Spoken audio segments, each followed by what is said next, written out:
aujourd'hui dans Parlons-en, ce Proche-Orient toujours, mais vu depuis Israël. Mon invitée est journaliste pour le plus grand quotidien du pays, Haaretz. Elle a reconstitué méticuleusement dans un livre qui sort aujourd'hui en France les atrocités commises ce 7 octobre 2023 pour redonner leurs histoires personnelles aux victimes du massacre. Elle s'appelle Li Yaron et à ses côtés l'avocat français Patrick Gluckman qui défend certaines des familles d'otages franco-israéliennes. On a beaucoup de choses à se dire. Jusqu'à 10h45, c'est Parlons-en et c'est parti.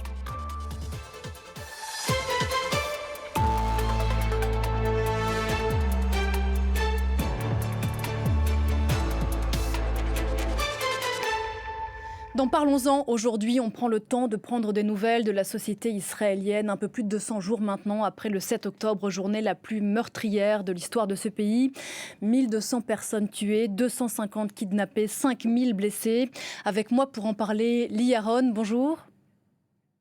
Bonjour. Vous êtes Bonjour. israélienne, journaliste pour Haaretz, le grand quotidien progressiste israélien. Et vous signez ce livre qui sort aujourd'hui en France chez Grasset et qui s'appelle 7 octobre, une lecture dont on ne ressort pas indemne. On va en reparler dans un instant. Patrick Gluckman, bonjour. Bonjour, Klugman. Gluckman, pardon, merci d'être là. Vous êtes l'avocat de certaines des familles d'otages franco-israéliens qui sont encore en captivité. Je n'ai plus dans mes clients d'otages en captivité. Il reste un membre de la famille Calderon. Mais en dehors de ça, ceux qui étaient nos clients ont été pour la plupart libérés, même si Elia Toledano, le frère de Daniel Toledano, a été retrouvé mort, alors que nous pensions qu'il était otage, après notre constitution dans le dossier. Et vous avez suivi, bien sûr, de très près ce qu'il s'est passé en Israël et au Proche-Orient depuis le 7 octobre dernier. On va y revenir, bien sûr, largement dans ces 45 minutes de discussion. Li Yaron, j'ai une première question pour vous. Quels souvenirs vous gardez des premières minutes où vous avez appris ce qu'il était en train de se passer dans votre pays le 7 octobre dernier ? Le 7 octobre a commencé chez moi avec des informations, des informations de la famille qui habite à Ofakim. C'est une des villes qui est à la frontière de Gaza. Et j'ai compris qu'il se trouvait dans une ville sous siège de 20 terroristes qui entraient dans la ville et ils se sont cachés dans leur maison pendant 48 heures jusqu'à ce que les forces de sécurité ont réussi à reprendre le contrôle de la ville. Ils ont entendu ce qui se passait chez des voisins et des connaissances qui avaient été massacrées en route vers la synagogue. C'est un jour qui a commencé en étant très inquiet pour mes proches, pour savoir comment ils allaient surmonter cela. Et puis les amis qui étaient partis à la fête, et puis les amis qui étaient dans les kibbutz de Pourtour et Israël qu'on connaissait, celle qu'on connaissait, a été détruite le 7 octobre. Patrick Gluckman, quel a été votre premier sentiment quand vous avez appris ce qu'il se passait ? Déjà, on a mis du temps, tous autant que nous étions, à comprendre ce qu'il se passait, puisque c'était totalement inédit. Et la journée du 7 octobre est une journée de grande confusion. Mais rapidement, on sait qu'il y a beaucoup de morts, on sait qu'il y a une situation avec des terroristes qui se baladent dans des kibbutz, qui tuent, et on entend rapidement parler d'otages. Mais ça, c'est dans cet état que la nouvelle se propage. On a ce jour-là quasiment aucune information, aucune idée. Et même les autorités israéliennes donnent très peu d'informations sur le 7 octobre. Ça sera surtout sur la journée suivante et encore celle d'après, que peu à peu, on commence à comprendre que c'est pas une agression ou une incursion, comme il y en a eu énormément depuis des décennies, que c'est autre chose qu'il se passe et que ça va sans doute changer le cours de l'histoire d'Israël, de la région et probablement le nôtre aussi, quand on s'intéresse à ces questions-là ou quand on fait partie des communautés juives comme celle de France. Dans ce livre, Lee Yaron, le 7 octobre, vous racontez, et c'est le premier document de ce genre, vous racontez minute par minute, méticuleusement ce qu'il s'est passé ce jour-là, le raid des assaillants du Hamas et de leurs complices dans les kibboutz proches de la frontière avec Gaza, au festival Tribe of Nova, mais aussi contre des bus de touristes ou des bédouins dans le désert du Negev. Vous avez recueilli des dizaines de témoignages, de témoins et de survivants. C'est une lecture bouleversante. Ce sont des scènes terribles, insoutenables. Il fallait raconter comme ça, sans filtre, ce qu'il s'est passé.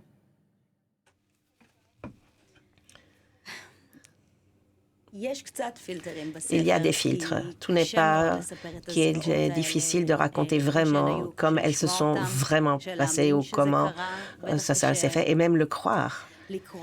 Et encore plus le lire après. Ce livre raconte l'histoire d'Israël et de ce conflit entre Israël et les Palestiniens par le prisme de son histoire personnelle de victimes du 7 octobre. Et ce qui importait, ce n'était pas seulement leur dernier moment, mais également de raconter leur histoire, de leur communauté, de leur famille et leur vie, afin de respecter leurs souvenirs et leur redonner une vie, même si ce n'est que sur papier, et de permettre aux lecteurs et à moi, quand j'écrivais pendant ces jours de deuil, comment sommes-nous arrivés à cela et que pourrions-nous faire de différent? Il fallait réinscrire ces victimes dans leur histoire personnelle, leur famille, leurs projets, leur histoire, leurs travaux, leurs histoires d'amour, pour les sortir de cette fin tragique. En lisant ce livre, Lee Yaron, j'ai pensé, Patrick Gluckman, je ne sais pas si vous vous souvenez, il ne s'agit pas là de faire des comparaisons dans l'horreur, bien sûr, mais au travail qu'avaient fait nos confrères du Monde après les attentats de 2015. Il fallait raconter de quoi ces vies étaient faites, qui avaient été percutées par l'horreur, mais c'est important dans ces moments-là de raconter ces vies-là, de rendre leurs histoires. Évidemment, le travail qui a été fait par les journalistes israéliens, notamment par Haaretz, ressemble énormément à ce qui a été fait par les journalistes du Monde après le 13 novembre. Le mémorial des victimes. Il y avait une difficulté que je voudrais que chacun prenne en compte. Pendant des semaines et des semaines, on n'a pas su qui était victime. Il y avait des corps qui n'étaient pas identifiables. Nous-mêmes, on est partis en délégation de France longtemps après, le 27 octobre. On nous a amenés sur la base militaire de Choura, où il y avait, c'est une aumônerie militaire où ils avaient concentré des corps qui n'étaient pas identifiables. Et c'est le problème que nous avons eu ici en France, pour rendre cet hommage national. Comment vous rendez un hommage quand vous ne savez pas qui est vivant, qui est mort, qui est en captivité, qui est vivant en captivité, qui est mort en captivité. Donc, effectivement, il faut rendre vie à ces personnes qui, en plus, ont toutes des histoires extraordinaires. La famille Calderon, que je représente, a une histoire extraordinaire. Et ils se sont installés là-bas après la Seconde Guerre mondiale. Ils ont pris corps dans ce kibbutz de génération en génération, et ils ont été les victimes avec la grand-mère Carmelia Dan, et puis un des gendres, et puis encore des enfants qui ont été capturés dans la même famille. C'est vertigineux. Mais donc, le travail d'hommage, il a été très compliqué parce qu'on ne savait pas. Tout simplement, on ne savait pas. Et distinguer les vivants et les morts, ça a été un travail effroyable auquel je crois qu'il faut vraiment rendre hommage. Lee Yaron, vous dites au début du livre que vous avez écrit ce livre parce que vous ne saviez pas comment faire le deuil de tous ces morts, dont, pour revenir sur ce que disait Maître Gluckman à l'instant, on n'avait pas les dépouilles, on n'avait pas les identités. Pour des familles qui avaient perdu plusieurs membres de leur famille le même jour, par quel deuil, par le deuil de qui on devait commencer? C'était la question qui nous habite encore maintenant. Israël est encore imprégné du... C'est un pays qui fait le deuil, il y a des règles. Il y a des règles dans le judaïsme très claires. Comment procéder à un deuil, alors qu'aujourd'hui, on ne sait pas quoi faire. Pendant le deuil, on n'a pas le droit de se regarder dans le miroir et habiter le deuil pendant ces 7 jours de deuil dans le judaïsme. Et là, on n'a aucune règle comment se comporter dans un deuil de 7 jours qui dure depuis le 7 octobre. Comment une famille certaines des familles dont je parle, une mère, un fils et une sœur meurent le même jour. Comment vivre ce deuil? Pendant une demi-année déjà, le corps de votre enfant est à Gaza. Comment faire ce deuil-là? On ne sait pas comment. On n'a même pas une sépulture sur laquelle aller se recueillir et pleurer. Des kibbutzniks de gauche, des festivaliers, des bédouins, des arabes israéliens, des travailleurs thaïs et népalais, des activistes, des rescapés de la Shoah, des réfugiés ukrainiens et russes. Ce que vous racontez aussi, ce qu'on a beaucoup raconté depuis le mois d'octobre, c'est une société dans toute sa diversité qui a été frappée ce 7 octobre. Oui, c'était très important dans ce livre de montrer la mosaïque, la diversité, qui est également la diversité de la société, qui est également la diversité des victimes. On avait plus de 30 identités La société est très diversifiée aussi. 25% des Israéliens sont des Arabes israéliens qui sont partie prenante de la société israélienne. Et dans ces pourcentages, et puis il y avait les pourcentages dans la société israélienne. Certains venaient des pays arabes et d'autres pays. Et donc cette diversité-là, ce livre suit les histoires de 12 communautés, les kibbutzim, qui ont été massacrés sur la frontière et qui représentent plus la gauche israélienne. Les villes de développement Ofakim et Sderot, qui sont plus représentatives de la droite israélienne, ou bien les communautés bédouines, des Bédouins, ou bien des réfugiés ukrainiens qui viennent et dont les histoires n'ont jamais été révélées. Ce sont des histoires de générations de tragédies, de fuites, de poursuites.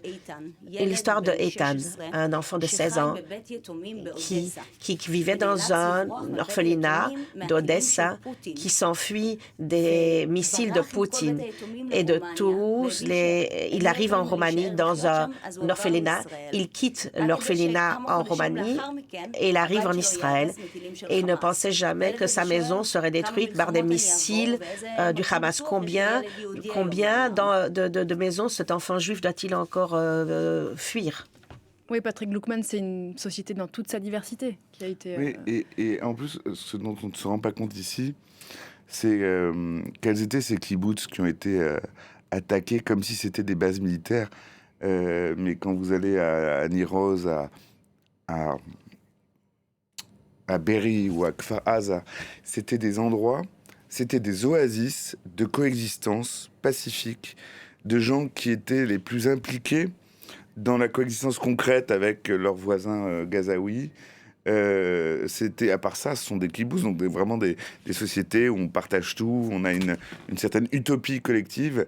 Et ces endroits ont été attaqués comme si c'était des bases militaires. Les maisons étaient investies, parfois elles ont été brûlées. Ça a été le lieu d'une dévastation que vous ne retrouverez sur aucun champ de bataille connu. Et tous les militaires que nous on a vus quand on y allait pleuraient en disant on n'a jamais vu ça. Des gens qui avaient déjà fait des guerres, on n'a jamais vu ça. Dans l'horreur Li Yaron, il y a dans un des passages du livre la déposition, disons l'interrogatoire de l'un des assaillants arrêté par les forces de sécurité israéliennes et qui a ces mots. Il raconte les directives qui lui ont été données avant l'attaque. Le commandant nous a dit, je le cite, de les tuer, de les écraser à coups de bottes, de leur couper les jambes. Et c'est ça qu'on a fait.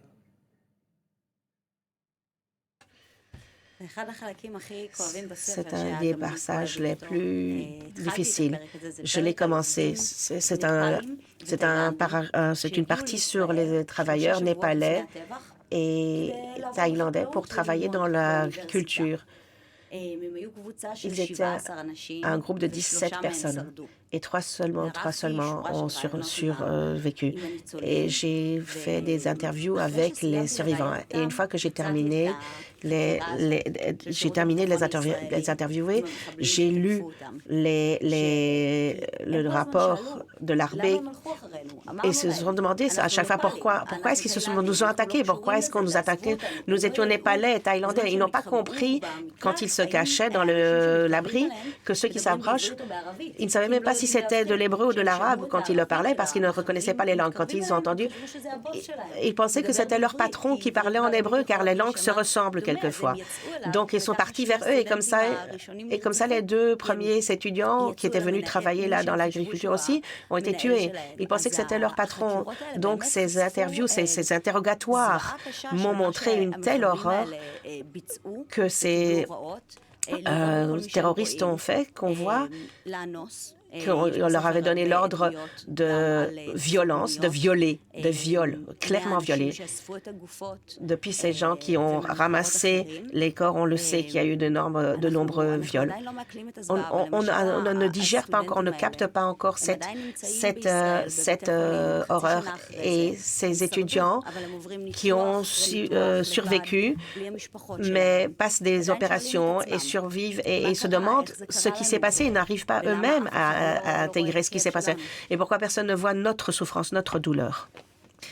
On est 200 jours après le 7 octobre, 201 jours exactement aujourd'hui. Il y a plus d'une centaine d'otages encore aux mains des groupes terroristes. On va y revenir dans un instant. La guerre à Gaza a fait plus de 30 000 morts. Là aussi, bien sûr, on va en parler. C'est très important. Comment va la société israélienne aujourd'hui? La société israélienne va vers des extrémismes dans les deux sens. Il y a beaucoup, dans les mêmes familles parfois, dans les familles des personnes assassinées qui se sentent plus engagées encore vers la paix, pour trouver une solution pour ce conflit. Ils ne veulent pas la vengeance. On a payé le prix le plus élevé. Je ne veux pas payer. Mes parents étaient tués et brûlés. Et je ne veux pas que mes enfants vivent dans cette réalité. On entend cette voix-là, mais d'un autre côté, mais on voit aussi que le plus fort, c'est Itamar Ben-Gvir qui a réussi à se renforcer et qui dit, voilà, on a essayé, on a vécu avec nos ennemis, il n'y a aucune façon de vivre avec eux dans la paix, donc il faut aller vers plus d'extrémisme. Mais cela était également le cas auparavant. Le 7 octobre était le premier Shabbat sans manifestation contre Netanyahou, contre le Premier ministre. C'était la première fois depuis des mois et des mois. Et maintenant, tout le monde change de programme. Mais Israël n'a pas de programme pour le jour d'après. Israël n'a pas de programme politique. Vers quel avenir nous souhaitons aller? Ni pour la population israélienne, ni pour la population palestinienne. Il n'y a pas de programme d'avenir. Oui, Patrick Glugman, il n'y a ni projet, ni voie du milieu aujourd'hui? Je pense que ce que vous exprimez, votre invité, c'est que la société israélienne est dans un mouvement contradictoire très puissant. Elle est en deuil et elle est en guerre. Ce qui ne sont pas des positions... C'est la société qui est en guerre? La société se vit en guerre et elle est en guerre. Vous savez, il y a une mobilisation qui est très large. Il y a beaucoup de... les réservistes ont été appelés, il y a dans beaucoup de familles israéliennes, il y a des jeunes qui sont partis faire la guerre. Et donc, même évidemment, vous avez des tonnes et des tonnes d'opposants à Netanyahou, dont les enfants sont actuellement à Gaza. C'est ça la société israélienne.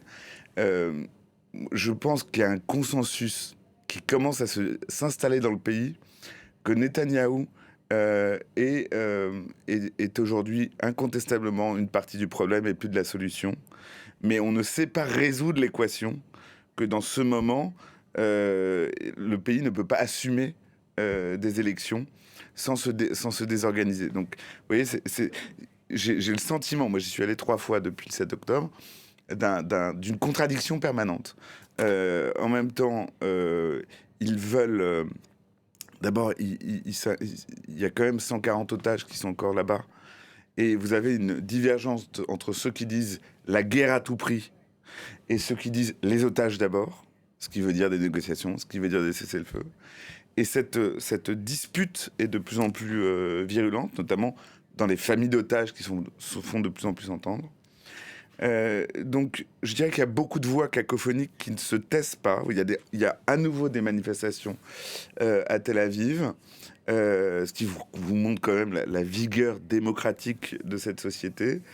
Et en même temps, on ne sait pas se projeter. On ne sait pas penser le jour d'après parce qu'on est encore en deuil, parce qu'on est encore en guerre. Et donc, je pense que c'est ce que j'entends de ce qu'on vous dit. Le 7 octobre en Israël, c'est un jour sans fin. C'est un jour qui n'a pas cessé. Et quand on parle du jour d'après, en Israël, on est encore le 7 octobre. Vous avez parlé allez-y, oui. J'aimerais ajouter quelque chose.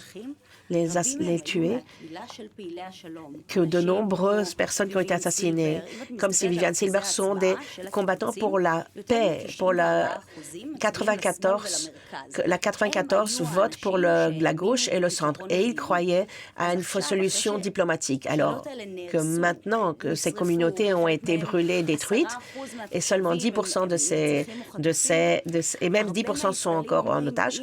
De nombreux Israéliens disent, regardez, ceux qui ont cru à la paix et amenaient les malades palestiniens vers des hôpitaux israéliens ont été massacrés de telle façon. Comment pouvons-nous continuer? Peut-être faut-il aller vers la droite.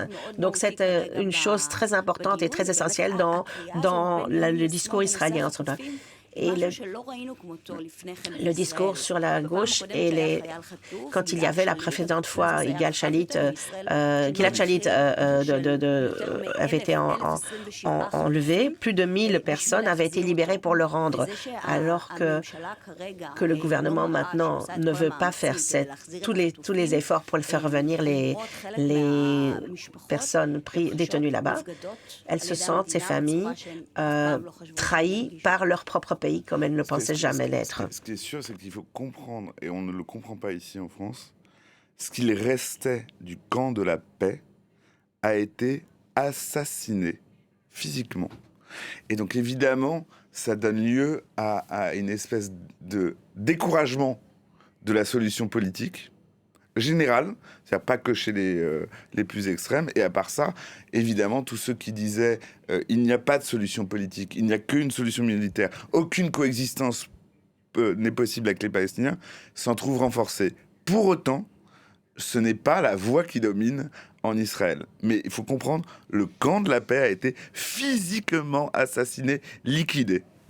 Je voudrais qu'on continue bien sûr à évoquer ça, l'avenir politique de Benyamin Netanyahou, sa responsabilité après la démission notamment du chef du renseignement militaire israélien qui a parlé de la responsabilité qui vient avec l'autorité. Mais je voudrais qu'on revienne en images sur le sort de ces otages.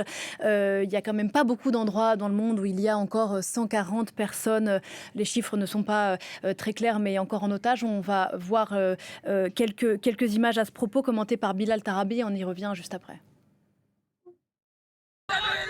Le 7 octobre 2023, il y a ceux qui sont morts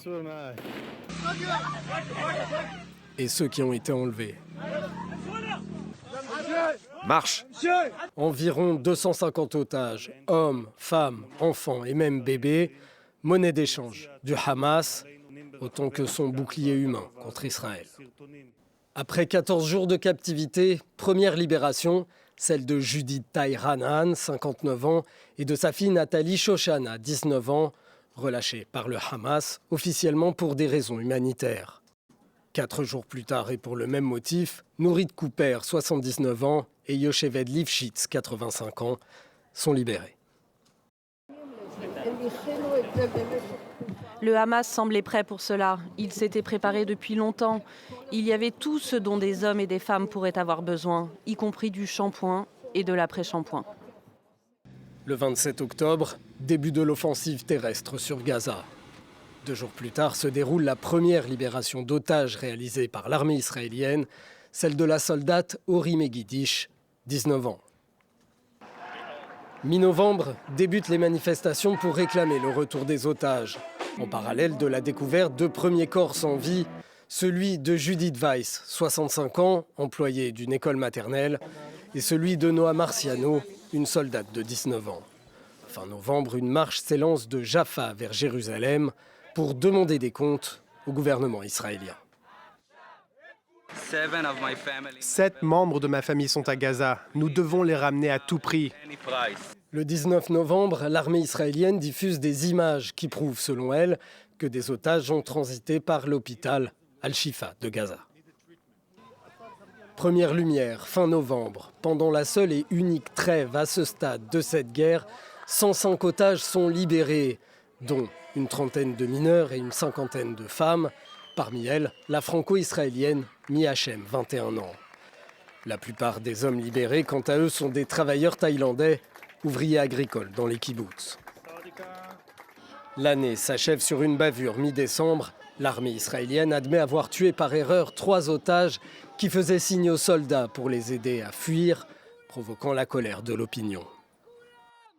Le 12 février, l'armée israélienne libère 2 otages israélo-argentins dans une opération aéroportée sur Rafah. Peu de détails filtrent sur les conditions de détention des otages, mais en mars, les Nations Unies affirment avoir reçu des informations convaincantes sur des violences sexuelles commises à leur encontre. À ce jour, selon le décompte de l'agence France-Presse, 129 otages sont toujours retenus à Gaza. Parmi eux, 30 seraient morts. On va marquer une courte pause et on continue cette discussion juste après avec la journaliste du quotidien israélien Haaretz Liyaron qui est notre invité aujourd'hui et l'avocat français Patrick Gluckman. À tout de suite.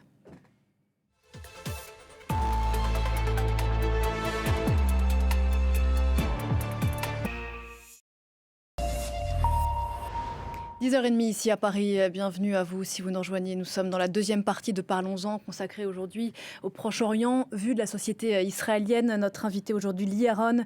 Rebonjour, merci encore d'être là. Vous êtes journaliste israélienne pour Haaretz et vous signez 7 octobre qui sort aujourd'hui chez Grasset ici en France et qui raconte minute par minute ce qu'il s'est passé.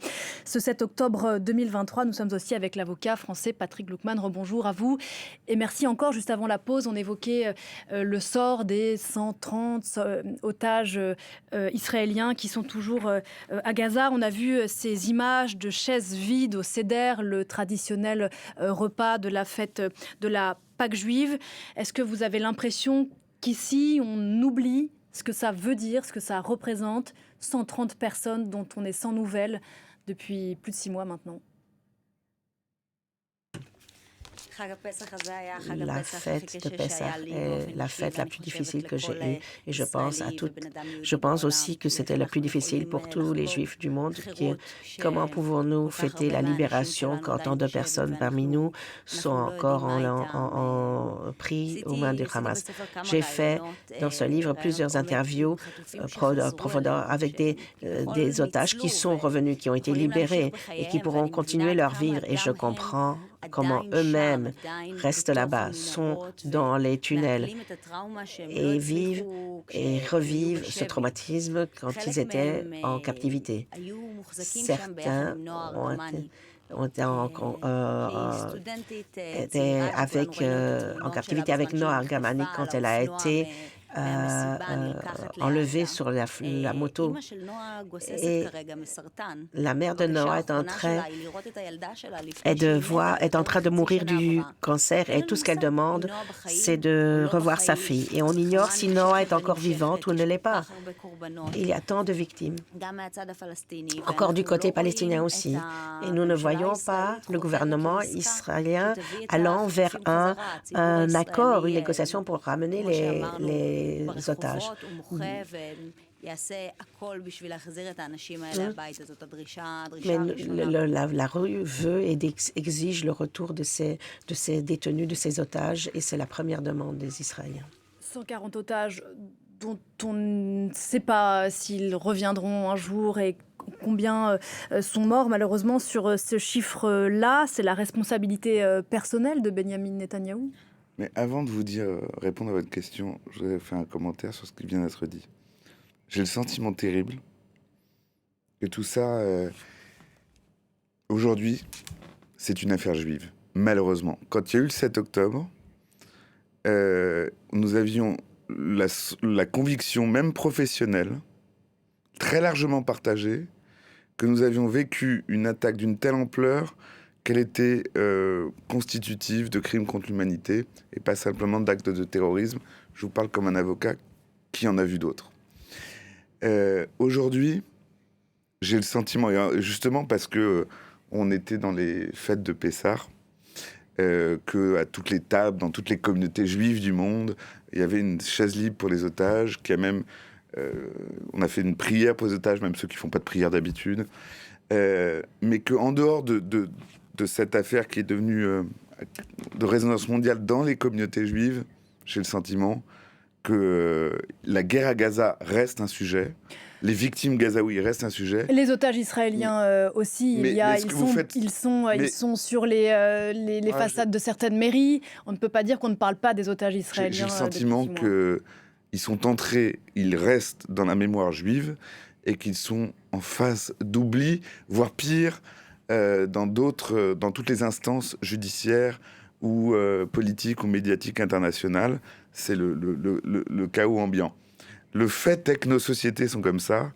On ne sait pas avoir un cœur et une tête suffisamment importante pour regarder les souffrances où elles se trouvent et les adresser, les écouter dans leur singularité. Voilà. 6 mois de douleur au pluriel au Proche-Orient. Vous écrivez à propos de ce qu'il se passe à Gaza que la souffrance causée par la mort de tant d'innocents dépasse les limites de ce qu'un cœur humain peut endurer. Je vous cite, ce sont vos propos dans le livre. Comment est-ce que la société israélienne cohabite aujourd'hui avec ce qu'il se passe à Gaza? Plus de 30 000 morts en 6 mois de guerre.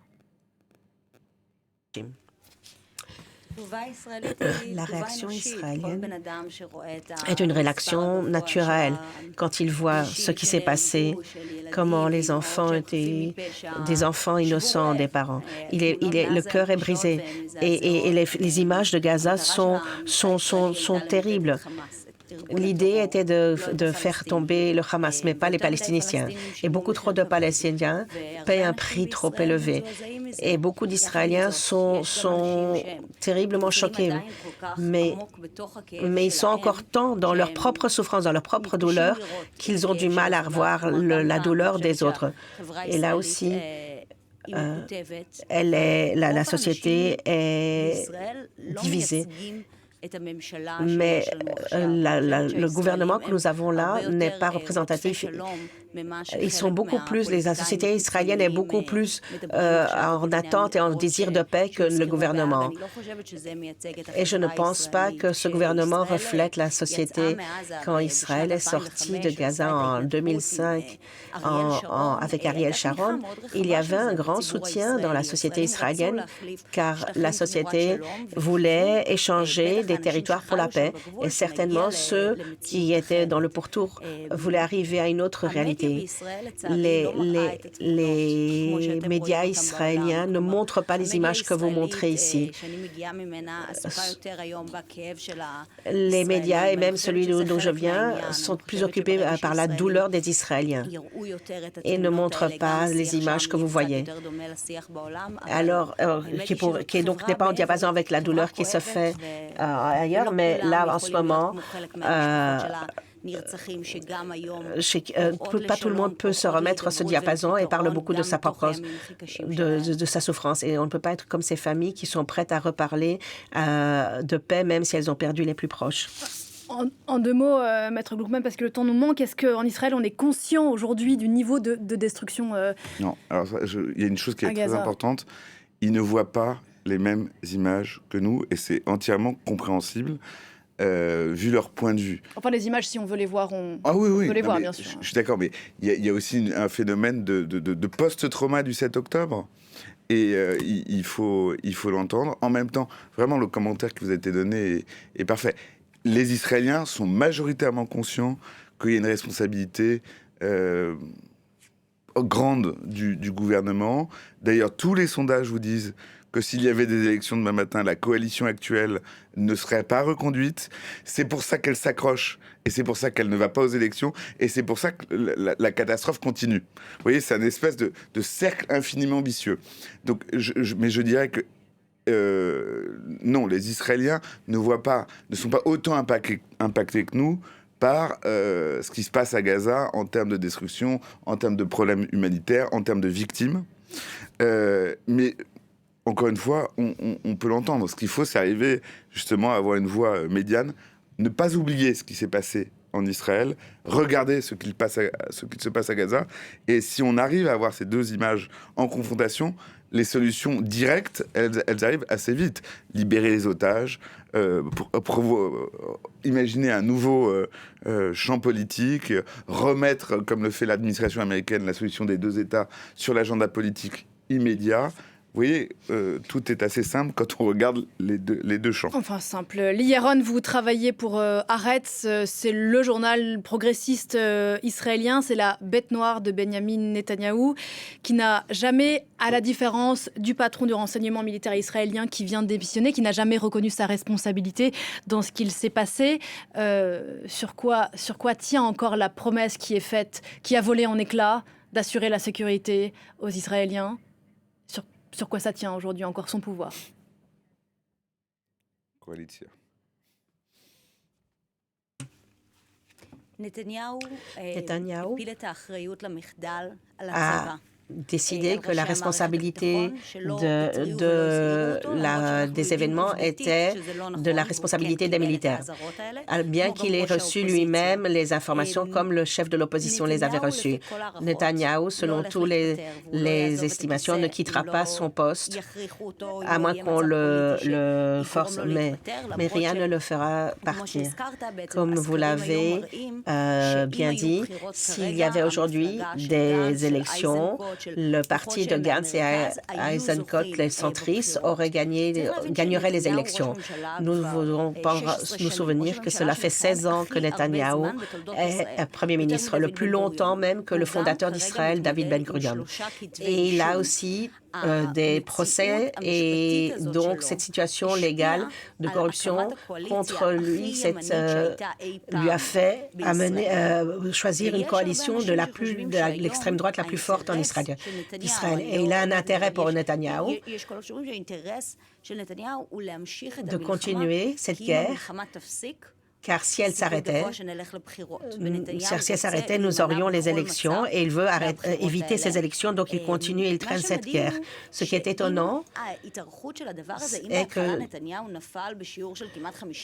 que si au début, dans les sondages, il était tombé de 50%, de plus en plus, il arrive à remonter dans les sondages et à renforcer son image. Et une partie des Israéliens croient qu'il n'y a pas d'autre choix, malgré toutes ces faillites et tous ces échecs, c'est la meilleure option pour Israël. Et comme jeunes dans la société israélienne, nous sommes nés après le décès de Rabin, l'assassinat de Rabin. Nous n'avons jamais vu une société allant vers la paix, mais toujours une gestion du conflit, et toujours sur une petite intensité. Et donc, c'est le leadership que nous avons toujours eu. Ce qui est intéressant, c'est de savoir ce qui se passerait avec des élections, s'il y avait des élections, si la population lui pardonnerait ou pas. Nous sommes arrivés à un moment, je cite votre livre, où l'antisémitisme et les attaques contre les Juifs explosent. La réputation d'Israël à l'international s'est dégradée. On a vu ce qui s'est passé sur l'Université de Columbia, je crois, où vous avez étudié d'ailleurs, à New York. On est à une époque où le monde recommence à mettre en question le droit même de l'État juif à exister. C'est ce que vous écrivez dans votre livre, Liyaron. Comment est-ce qu'on arrête la machine ? Ce qui se passe pour la situation des Juifs dans le monde est une chose que nous n'avons pas vue pendant des décennies. Cette réaction d'antisémitisme, cette antisémitisme qui était toujours présente, a existé il y a longtemps. La réponse à cela était Israël. Israël était supposé être la réponse de ce passé terrible de pogrom hors d'Israël. Et à partir du 7 octobre, ce jour-là, Israël n'a pas réussi à protéger les Juifs. Et les conséquences du 7 octobre s'expriment également à l'étranger, où il est difficile d'être juif dans des universités ou dans d'autres lieux, comme cela se passe également dans la zone, dans les sociétés de gauche aux États-Unis. La société juive et israélienne se reprend et réfléchit comment avancer, mais en fin de compte, ce qui est clair, c'est que sans solution diplomatique, cette situation-là continuera. La société israélienne doit prendre une décision si elle veut être séparée du monde et des nations, et si elle doit continuer dans ses implantations, de voir comment on gère cette question de River to the Sea de notre côté, ou bien si nous allons vouloir une solution de 2 États et 2 peuples, et dans la situation qu'elle était avant le 7 octobre. Mais ce qui se passe aujourd'hui, les gens dans le monde entier ne sont plus prêts à le recevoir. Elle est existentielle aujourd'hui, la menace ? La menace est évidemment existentielle. Mais ce qui nous emplit de désespoir et d'espoir à la fois, c'est que plus la guerre fait rage, plus la pertinence de l'option militaire s'amenuise et plus l'importance de l'option politique et diplomatique revient avec force. Donc il y a forcément un moment donné où cela va s'imposer, même si cela signifie effectivement pour le Premier ministre Netanyahou de devoir aussi affronter sa responsabilité et peut-être ses juges. Lee Aharon, ce sera le mot de la fin. Vous êtes d'une famille de gauche, vous travaillez pour un journal progressiste, vous êtes du camp de la paix, vous avez perdu des proches. Le 7 octobre, vous dites que jusque-là, vous croyez à une solution à 2 États. Vous y croyez toujours aujourd'hui ? J'y crois encore plus qu'auparavant. Le prix de la guerre et du 7 octobre est impensable. J'ai perdu un de mes amis les plus proches qui était le fils de l'ancien chef d'état-major, Eisenkot. Gal était un étudiant qui pensait qu'il allait se battre pour une guerre qui était juste, parce qu'il fallait répondre au 7 octobre et il fallait défendre Israël. Il était supposé revenir comme étudiant, revenir étudier et devenir médecin. Et les Israéliens et les Palestiniens doivent aujourd'hui tout faire pour que cette guerre s'arrête. Toutes ces années, j'ai vécu des guerres. Et je veux vraiment ce que mes parents m'ont toujours dit, que quand j'étais petite, on avait dit qu'il n'y aurait plus besoin d'avoir une armée quand j'étais petite. Eh bien, je l'espère pour mes enfants. Il s'appelait Gal, il avait 25 ans et vous lui dédiez ce livre, 7 octobre, Lee Aharon, qui sort aujourd'hui chez Grasset en France. Merci infiniment d'être venu sur le plateau de Parlons-en. Patrick Gluckman, merci beaucoup. Merci à vous. De nous avoir accompagnés pour cette discussion. On se retrouve juste après la pause pour un nouveau point sur l'info. À tout de suite.